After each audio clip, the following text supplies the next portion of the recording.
So, have you ever been in front of your Odoo home screen, looked at the app you want to configure, and thought to yourself, what do I begin with?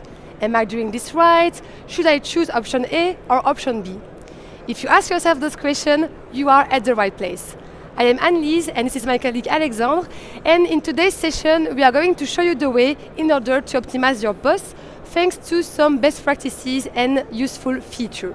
So, let's start with the first topic of this session, which is actually the offline mode. Alex, maybe can you explain us what's good to know about the offline mode? Yes, for sure. And maybe before jumping inside the offline mode, only one prerequisite you need to know. When you open the PoS session, you have to be online. The reason behind is Odoo has to load the available product and contacts. Let's explore the offline mode now. During the offline session, Odoo ensures the basic functionality, such as making a sales order, a PoS order. With this, orders are waiting for synchronization, and no sales data is lost during this offline period. Okay, and then what are actually the unavailable features while being offline? We have four main features. The first one is the link between the quotation and the order. We also have the full product information. The third one is the real-time stock management.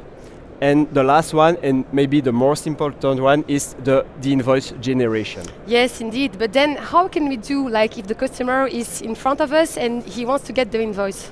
Actually, we have a new feature in Odoo 17, and maybe let's jump inside the database to see. Yeah. Okay. So actually, I will open a new PoS session. So as you know, we have to be online to load all the product and contact, and I will create a new PoS order. I will take the customizable desk, and my connection dropped for the moment. Actually, it's not a problem anymore, even if the customer needs an invoice. I will register my payment like I'm online or offline. It's not a problem. The customer will pay by cash, and I will validate it. What you can see on the screen is this new QR code. Thanks to this QR code, the customer will be able to scan it with his mobile phone, for example, when he will go back home, and he will enter some specific information. So here you can see that he will fill in the name, the email, so all the required information for an invoice. After that, he will ask the invoice, and the invoice will be created in the backend. Well, that's really nice, because this means that even if we have a small interruption of connection, well, we still have a backup lane in order for the customer to get his invoice. And actually, speaking about invoicing, well, obviously doing the invoice is one thing, and that's important, but the most important is to get paid. And this actually leads us to the second topic of this presentation, which is payment methods. Payment methods are an important part of your PoS setup, so let's see a bit how you should best configure those. The first payment method that we are going to analyze today is the cash payment methods. Of course, if you want your customer to pay you by cash, you will have to create one cash payment method. Cash payments are physically collected into your cash drawer. So, how should you configure those payment methods? Well, actually, for each shop with a specific cash drawer, you should have one specific cash payment method linked to a specific cash journal. So of course, if you want to create a second shop with a second cash drawer, you will need to create one more cash payment method linked with a specific cash journal, and so on and so on. Actually, I understand the configuration behind, but why do we have to do this? Well, you have to do this because your cash register should always reflect the cash position of your shop and its cash drawer, depending, of course, on the opening and closing information you have logged into the session. And actually, to ease the life of the cashier who is going to do the opening of cash in the beginning of the day, you can here use a little feature in Odoo, which is the bill and coin counting feature. So, how does it work? Well, first of all, you have to go into your configuration, and here you can see the menu Coins and Bills. Once you enter this, you just have to list all the coins and bills you might have and their values. And then, when you will do the cash opening at the beginning of the day, so I'm going to do it here, for example. Well, first thing first, here you see that Odoo is going to show you the closing amount of the last session. And now you can just click on the little button here, okay? And you just have to count all the bills you have, all the coins you have. So let's say, for example, here I have 5 times the €1 coins, and let's say, here, 50 times my €10 bills. And here, Odoo calculates automatically the amount you have in your cash drawer. So it's super easy. Here I am able to open my session, and now I can really process all the payment in cash. It's super easy and super fast to do. So this was actually it about cash payment, and now let's speak a bit more about bank payment methods, which are actually the most commonly used.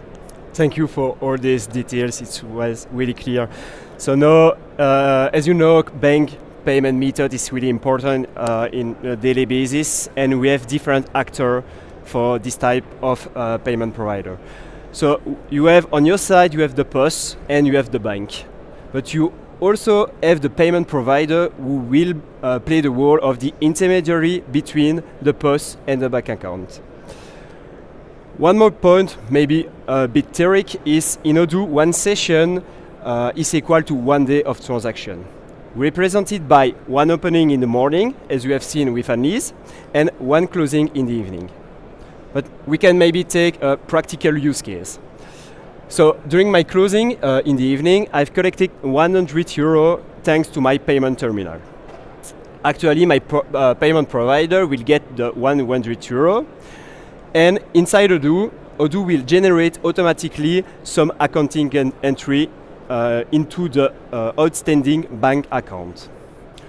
The next day, the payment provider will transfer the total amount, so the €100, to my bank account. After that, it's really easy. You can just use the reconciliation, and that's all. Yes, but actually, how should you manage the fact that sometimes payment providers are going to deduct a certain amount of fee, a certain commission for the service provided? So, for example, you will only receive €97 instead of 100. How should you do that then in Odoo? You can use the reconciliation models. With these models, you will ease the reconciliation, and the €97 will go directly into your bank account, and the €3 will go into the commission account. Okay, perfect, really crystal clear. Maybe now let's take some use cases in order to understand how many bank payment methods you should create. So, let's take use case 1. You will have here one shop, one payment terminal, and thanks to this payment terminal, you will be able to pay via MasterCard and via Visa. Let's say that at the end of the day, your payment provider is going to send you one global amount. So you are going to collect actually on your bank an amount of €150, which is actually the summation of the 100 transactions paid via MasterCard and €50 paid via Visa. In this specific case, you should actually create one bank payment method because you receive only one global amount at the end of the day by the payment provider. Let's now maybe take another use case. Still the same thing, one shop, one payment terminal, and two payment methods. But actually, at the end of the day, the payment provider is going to send you two separate amounts. One for all the transactions paid via MasterCard, and one for all the transactions paid via Visa. If you receive like this two separate amounts, then you should actually create two bank payment methods. Use cases are really interesting, but if you have to summarize in one sentence.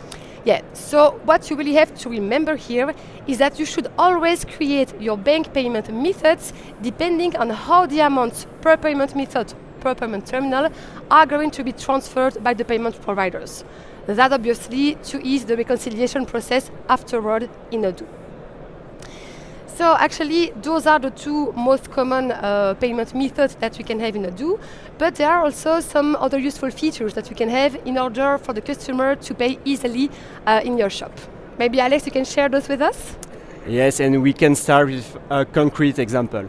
Let's take, for example, a new business. You have opened a senior residence, and actually the first week and for your shop, you didn't, for example, for the moment, received the payment terminal.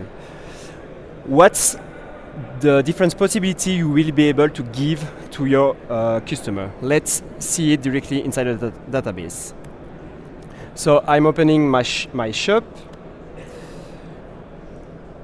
The customer will take a bacon burger and Coca-Cola, and I will proceed for the payment. So actually, I'm not able to do the bank payment method, as I don't get my payment terminal, but I have this QR code.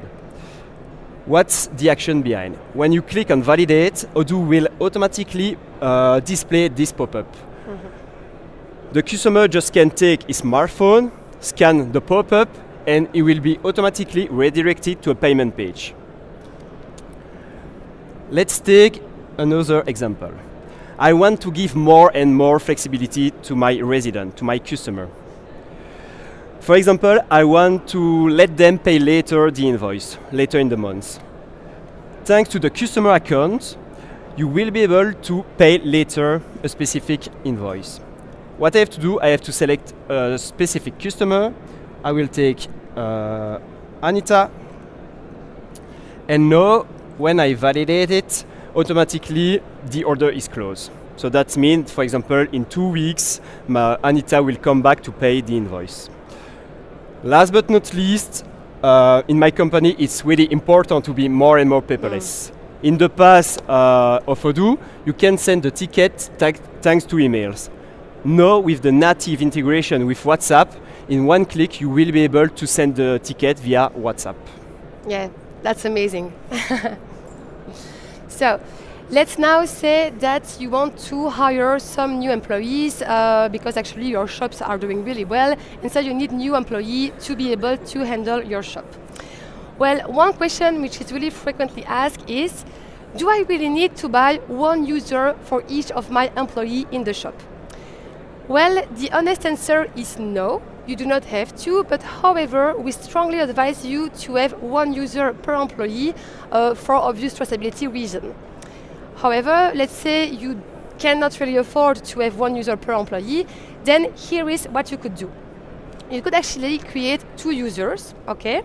And you will have one user with the administrator access rights. Let's say it will be the shop manager, and this user will be able then to do all the configuration of the shops, and he will also be able to have all the reporting information. Then, apart from the admin user, you will also have one user, well, obviously to be able to enter the database and open the session at the beginning of the day. Now, once this generic user has opened the session, well, all the other employees that you will list under the multiple employee feature will be able to log in and log out into the session. So you will see the switch is really easy from one employee to another thanks to the RFID badge and PIN code. So how does it work? It's really easy. So first, of course, you need to have at least one user to be able to enter the database and launch the session. And now, let's say I am Abigail, okay, I'm just an employee and I want to begin my shift. Well, I just have to select myself here, okay, enter my code PIN, which is actually set up on the employee profile, and then once I confirm, I have the session and I am ready to do some sales. Let's say a few hours later I want to take a break. I'll just go here, I lock the session, and the next employee is able to come and do the next shift. So it's really easy, and either you do it with this option with the PIN code, either you can also actually create some badges that people can badge here, and automatically they will be able to log in and out of the session. So it's quite easy, and you may not need to have all users for all employees. Okay, thank you. I really understand the recommendation behind, and as my business is growing a lot, I'm wondering which functionality are restricted. Yes, well, obviously, if the employee is not linked to a user, you will indeed have some reduced features. For example, those employees won't be able to do any cash in or cash out. They won't be able to do the sessions closing, and obviously, if they have no user linked to the employee profile, well, they won't be able to access the backend. So Alex, it's now actually the last part of our presentation. Can you share with us some tips about how we should manage our inventory with the PoS. Let's do this. Real-time or session closing? What's the best choice to make? Before getting an answer, I think that we have to get the difference between the two concepts. For the session closing, Odoo will generate only one delivery order with all the items that we have delivered during the PoS session. For the real time, Odoo will pick up all the products after each PoS order validation. So the decision for this configuration is important. Why? Because it can impact the system performance, but also the product tracking. Let's maybe take two concrete examples. For the real-time stock management, we can imagine like we have a fresh business with a lot of expiration date and so on. So it's really important for you to get the exact quantity of product on it at a specific time. So for this type of business, we recommend to use the real-time stock management. For the session closing, for example, for retail, for a bookshop and so on, we recommend to use the session closing. Okay, and then Alex, is it okay to switch from one management method to another? Because, for example, we could have the Black Friday. On this day, we have a lot of sales, so maybe it would be better to have the session closing instead of the real time. So can we easily switch from one to another? Yes, you can go directly inside the configuration, and as it's not a definitive configuration, you can just select, for example, session closing instead of real time, and after the huge amount of sale that you have, that you will do, just go back into the real time. Okay, crystal clear, thank you. So, we have just outlined some valuable steps to follow in order to do your PoS configuration. We strongly believe that with all those features and how to best configure those, you will be able to set up your PoS to optimize it and actually to ensure the smooth operation of your shop. So if you have any question, feel free to ask it in the pad. You have the QR code just there. Thank you.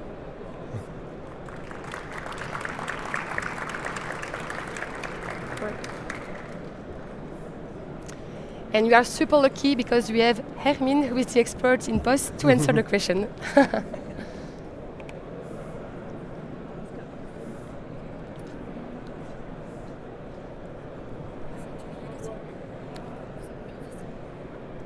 Okay, let's go. So first question, when do you expect the Viva integration to be available? By Viva Wallet integration, it should be available now in 17. You can confirm that with the R&D at the PoS stand. Okay, clear. Thank you. Second one, for PoS session closing control, is it possible to have different display detail for admin and normal user? There's actually no way to change that view. It's the same for everyone. What you can do is just add the calculator to actually help you count, but that's it. Actually, the example is if I don't want cashier to see detail of cash difference amount, etc. No, that's not possible to do today. Okay, thank you. They're writing the question, so maybe... Let's wait a bit. Yeah.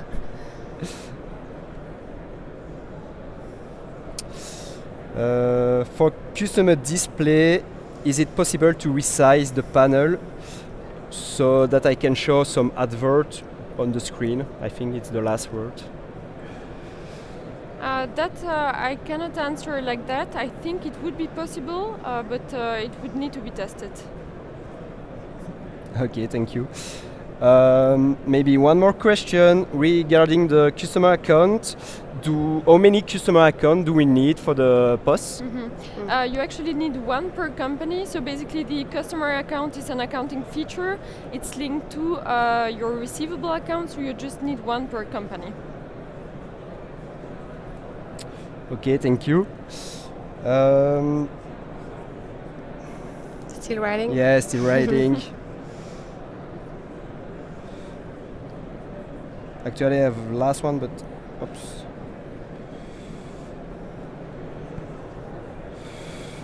is it possible to pay with two different credit cards? Yes, it is. So basically, your payment method is linked to a payment terminal.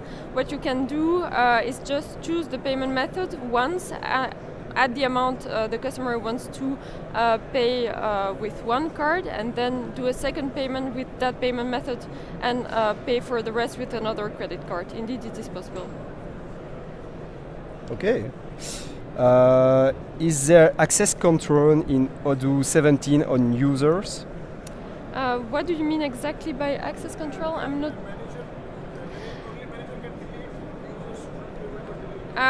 Okay, so we just have two levels actually. If you talk about the employees, what we can do is just about the cash in, cash out, and also the closing of the session. So you give advance right to some employees, and others can just do some sales.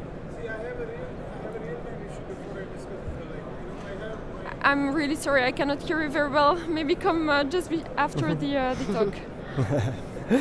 Yeah. Is it possible to reorder the navigation between categories?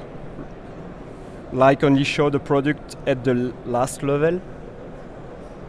I'm not sure I understand. Not sure I the understand question. either. The only thing you can actually do, according to me, is add a favorite PoS category, but for the rest, I'm not sure you can reorder them, but I would need to check. Okay, another one is, can it handle closing multiple terminals at the same time? And does this process take a long time? Multiple terminals. If you mean multiple POSes at the same time, no, you have to do it one by one. We don't have one main POS actually that can close all the rest. So you need to really do the closing control for all the POSes you have. Okay. The next one is quite interesting. Can we see orders from all POS in one single POS to do returns for items? Indeed, that's actually a new feature that was launched with this new version. So you can actually synchronize orders from another POS configuration. So you can actually do the returns on the original ticket and have all the traceability that you need to with the return, indeed. Okay, thank you. It's clear. Somebody is a bit aware of data loss when switching from offline to online mode. Is a risk in terms of data loss? There's a small risk in the sense that if you close, of course, your browser before synchronizing the orders, you could lose indeed the orders, but the idea is to always check. You have like a small icon that you can see in the POS configuration to see if all orders are synchronized or not, and if you check that, there shouldn't be any risk of losing the data. Okay. Which are your top 3 features that have not yet made into PoS 17? That's a good one. That's a good question. We can discuss it together later. Okay, I think it's time to close the Q&A session.